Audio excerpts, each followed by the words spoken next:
Thank you very much, and thank you for your warm welcome. You'll see that in terms of setting the scene, I have the easy job. I'm going to highlight the challenges. I don't have the solutions. So I'm going to do this over the next couple of slides, and I just hope you'll bear with me, and I hope I provoke a little bit of thought and a little bit of controversy maybe in some of the things that I'm going to say. I would like to start, however, by emphasizing and a lot of the stuff that I'm going to say is actually really well covered in the recent report of the expert review body in nursing and midwifery. And then I want to overemphasize, as Steve has done in his welcome address there, that nurses and midwives and nursing and midwifery are critical pillars of the healthcare system in Ireland. However, as we move towards implementing Slaintecare and transition into a new model of integrated care, of which most people in this room don't even know what it looks like because we've never worked in an integrated care system, or very few people in this room have, there are a number of challenges, professional challenges that face us as nurses and midwives, and they need to be addressed to ensure the provision of safe and effective care and the sustainability of our profession and the workforce of nurses and midwives. Please note, I will, for today, always use the term safe and effective care and not high quality care. And I won't use best quality care because I think the challenges that currently face the profession, those concepts of high quality and best quality are actually slightly outside of our reach. And just like I really want to drive the best quality car there is, the reality is I don't. I have a good car, and a safe car. So I will always use the term safe and effective care and not high quality or best quality. I'm highlighting that everything I talk about today is just my observation and my perspective of the top challenges faced by nursing and midwifery in Ireland during this period of transition. And I believe some urgent attention is required and some intervention is also required. I'm going to talk about 6 pieces of a cake.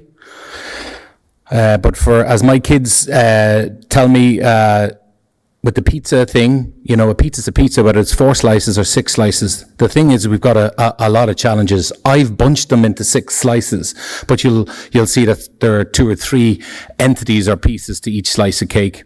So I'm going to deal with the first one now, which is the workforce shortages, which Steve alluded to, believe it or not. So the first slice of cake is in relation to the workforce shortages, and one of the most pressing challenges is this shortage of nursing and midwifery. It's a global thing. It's in many parts of the world. It's not just in Ireland.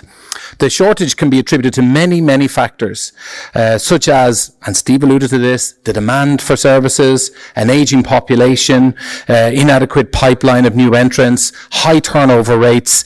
The demand for health services are increasing due to our population growth.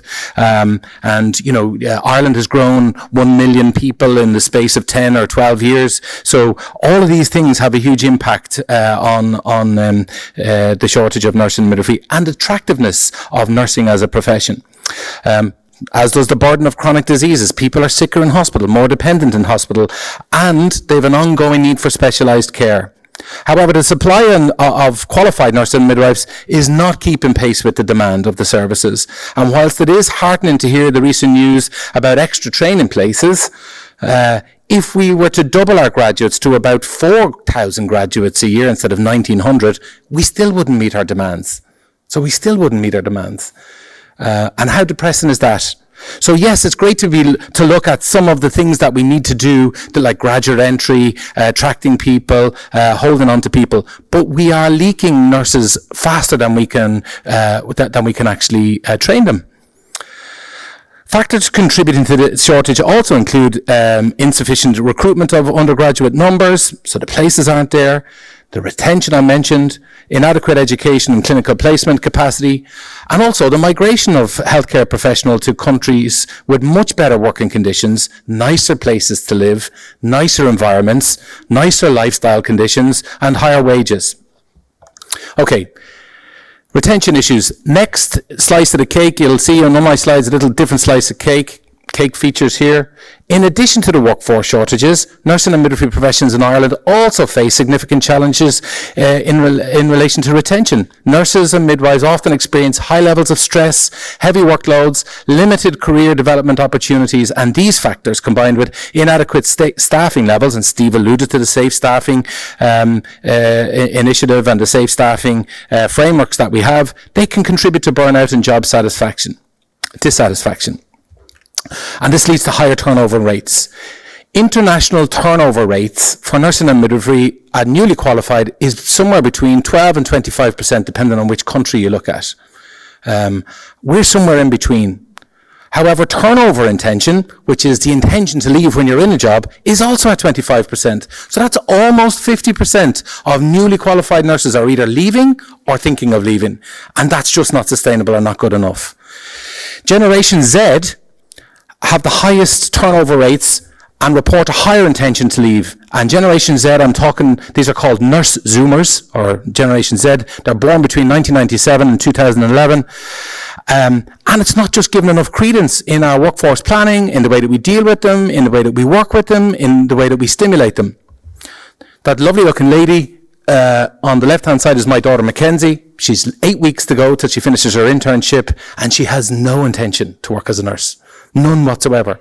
And she went in with all of the great aspirations. That's a photograph of her when she first got her uniform. She went to the bathroom and, like all Zoomers, took a selfie with her friend. But she has, and when I ask her, and again, you've got to remember about Generation Z, you've got to be careful what you ask. When I ask her what does she want to do in 8 weeks' time, I just get a huff and a puff, and I don't understand her, and I don't, you know, and she's it's her right to do whatever that she wants, and she doesn't want to do anything or be held down, and I'm not going to shackle her.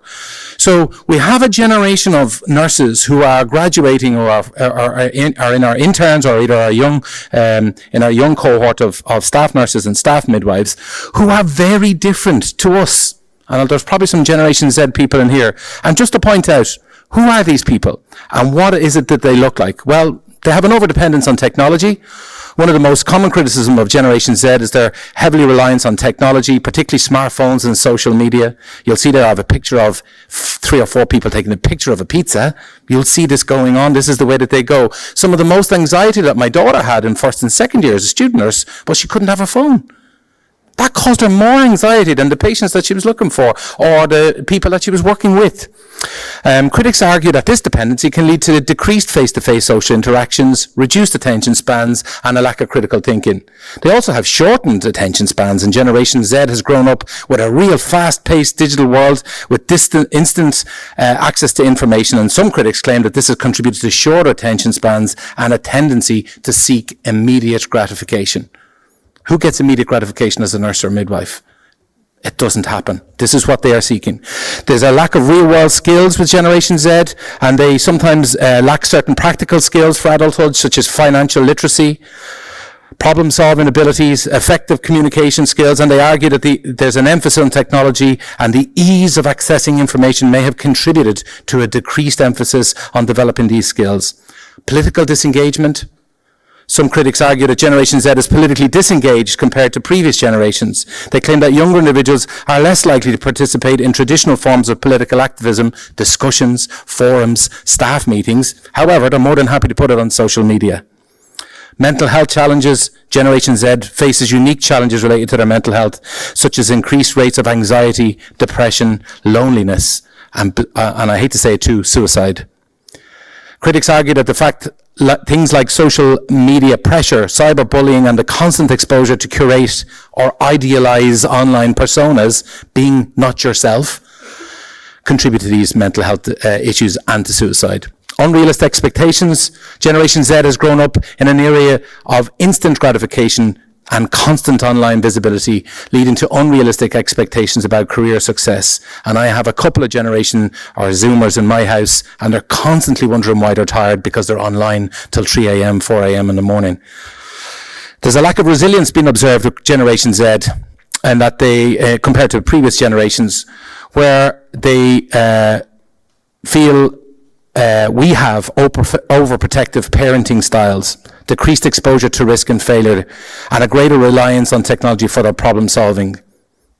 Remember when we did our exams and the maths teacher said you couldn't bring a calculator into the exams?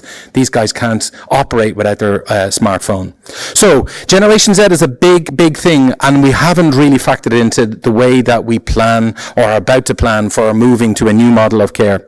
Retention issues are further exacerbated, by the way, and Steve alluded to this, the competitive global market for healthcare professionals, making it essential to address the factors that contribute to nurses and midwives leaving the profession or seeking opportunities abroad, and transitioning to these new models of care, integrated care, that we don't even know what they are or look like, new ways of working. Unfamiliar clinical challenges, environments may well exacerbate people's intention to leave. They might not want to be allocated to the community or work between the community and the hospital setting, and people haven't given that too much thought. I'm not going to spend too much time on this because Steve alluded to us, and the reason, and I know Steve for many years, we've both studied burnout. We've both studied engagement, the antithesis of burnout. The literature is saturated with the burnout literature for nurses and midwives as a profession. It's characterized by the physical and emotional demands of the job that lead to burnout and stress. And as you know, factors that contribute to that include heavy workloads, long working hours, inadequate staffing systems, lack of autonomy, exposure to traumatic situations. And in recent years, the acuity and complexity of patients requiring nursing and midwifery care have significantly impacted on that. This trend can be attributed to advances in medical technology, an aging population with multiple comorbidities, and an increase in chronic illness. The heightened patient acuity levels add additional strain to nurses and midwives, necessitating them to have or to try and seek enhanced clinical experience, critical thinking skills that were not necessarily required in traditional nurses, and more importantly, resources to provide optimal care. This notion of best quality care, which is hung in front of us like a carrot, but actually is unattainable. But good quality care is attainable, and safe quality care is attainable. Burnout not only affects the well-being of nurses and midwives, but it also compromises the quality of safety of patient care. It's crucial to prioritise strategies that promote the well-being of healthcare professionals, such as workload management, supportive work environments, and access to mental health support, and other initiatives, well-being initiatives. And I just want to say here and be a little bit provocative in that there are very few award-winning employer-led wellness programs for nurses and midwives that I can point to here in this country where there's been a focus on improving the work-life balance, fostering supportive work environments, mitigating nurse burnout, and promoting staff attention. I don't see any health service employers winning any awards or any ceremonies for this. And that's why I know I'm being a bit provocative with a nice massage table there, but wouldn't it be great to have some sort of something in work? I mean, 5 years ago when I worked in the London hospital in Whitechapel, we had a swimming pool. Imagine that, a swimming pool. 35 years ago. And although the Magnet initiative, which we hopefully will hear something from Professor Drennan later, has the very, very best of intentions, it has been to date very much focused on the acute hospital setting and not yet directed at an integrated or community-focused model of care. Fourth piece of cake is the scope of practice limitations. And people are probably sick of talking about the scope of practice since the Commission of Nursing, but I honestly believe that it is an area that requires further attention. Whilst nursing and midwifery has evolved to encompass a broader range of responsibilities, there are still limitations that hinder the full utilisation of the skills and expertise. And we cannot forget that about 30 to 40% of nurses choose not to expand their practice, choose not to do anything extra, choose not to cannulate or to help the patient journey in any way. They just do their bit and they don't want to expand. And we keep forgetting that. So expanding the scope of practice, particularly in areas such as prescribing medications, which all nurses can do if they want to, advanced practice roles and leadership positions can enhance the efficiency and effectiveness of healthcare delivery and is certainly a prerequisite for integrated care. However, as nurses and midwives expand their scope, they also regularly face challenges related to their role ambiguity and from other professions who challenge us when we do want to expand our role. And this is really important as we move in towards interdisciplinary teams. The lack of clarity around role ambiguity can hinder role expansion, collaboration, and it leads to a little bit of role conflict. And we've seen this in some of the advanced nurse practitioner and CNS roles where there's a little bit of ambiguity about who does what and when, and that can compromise patient care and outcomes. Addressing scope of practice limitations requires regulatory reform, interprofessional collaboration, which we haven't been great at, and that usually is the one that stalls most advanced nurse practitioner positions, as well as the financing of those positions, and ongoing professional development opportunities that are required to support the expansion of roles. How we provide continuous professional development, though, and those opportunities that meet the needs of the profession is a big challenge that educators are still grappling with, as the trend towards and the move towards flexible, agile, learner-centric, bite-sized, micro-credential learning continues. And that's really important with Generation Z. If I said to Mackenzie with 8 weeks to go in her internship, you should do a 2 years master, she would just have a complete meltdown. But if I said to her, you should do maybe a 4-hour online program, and that's 1/20th of your master's done, she might engage.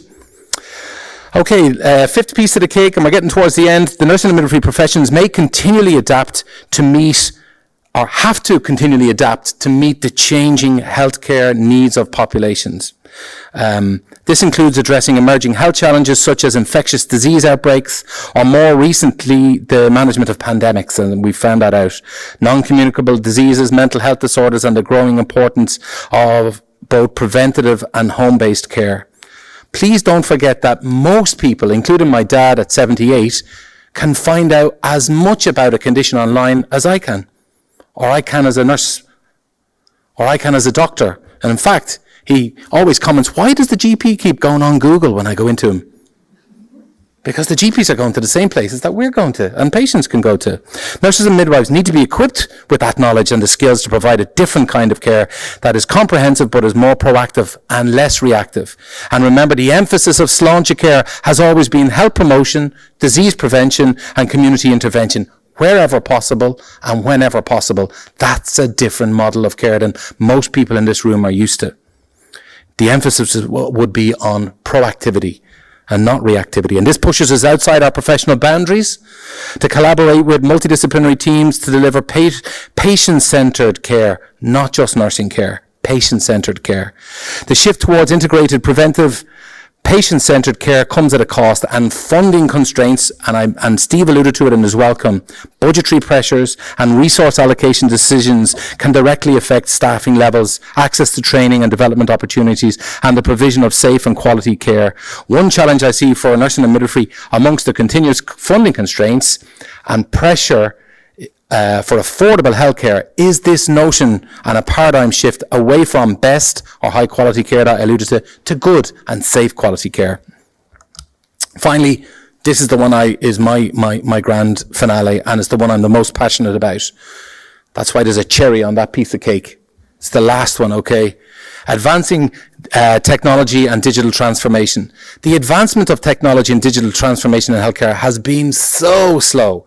It's the slowest profession of all to adapt and adopt technology and digital transformation. We've been slow to allow this technology change our professional lives and our ways of working. And that to me is really, really sad, because most other services and professions have radically changed. Absolutely radically changed the way that they work. I want you to think back, those in the room, when you used to have to get a flight, you have to go to a travel agent. Nobody does that anymore. That industry has completely changed. We now bank online. My dad, in his 78, can't understand why he can't change his GP appointment or his outpatient appointment, but he can book his car in online for his NCT, he can do his insurance online, he can go and see my brother in Madrid online, he does his taxes online, he sets his... we have really lagged behind most professions, and we seem to have fallen between two stools. We've neither allowed technology standardized and systemize our routine activities, nor allowed it to radically transform our practice, replacing many of the things that we do.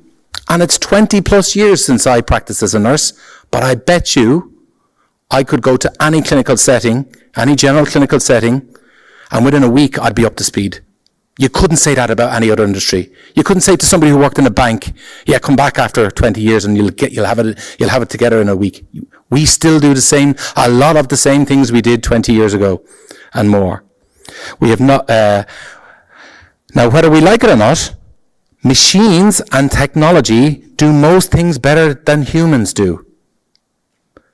Like making beds, diagnosing, prescribing, and more importantly, dispensing. Machines don't make mistakes. We still have 20% medication errors across the international healthcare system.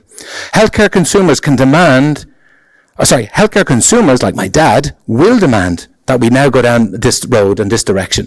They're not going to tolerate it anymore. My dad can't understand it. He books his parking in the airport, but he can't even get a parking space in a hospital.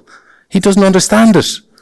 A recent McKinsey, as in last week, report found the potential to free up 15% of nurses' time through tech enablement or automation and provide an improved delegation of tasks. And examples of how we go about this include robotic solutions. And I'm not going to play all the clips, but if we could do this first one. So this is to support, Amy, if you wouldn't mind hitting play for me.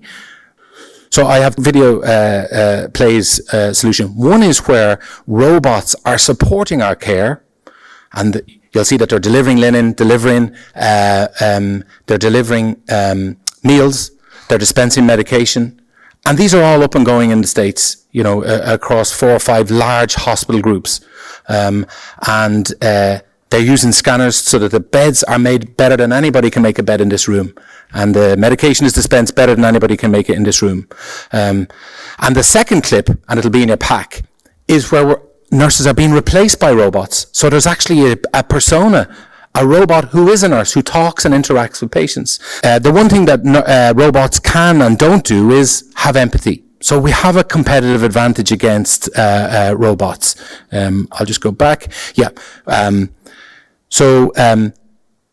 We do have an advantage, but we have to choose which road do we go down. Do we let technology and digital solutions, so that's the second one, that's Grace, who is a robot, who replaces nurses in Japan. Oh, we're going to get a clip. This is Grace, but if we could just play maybe 1 minute of this.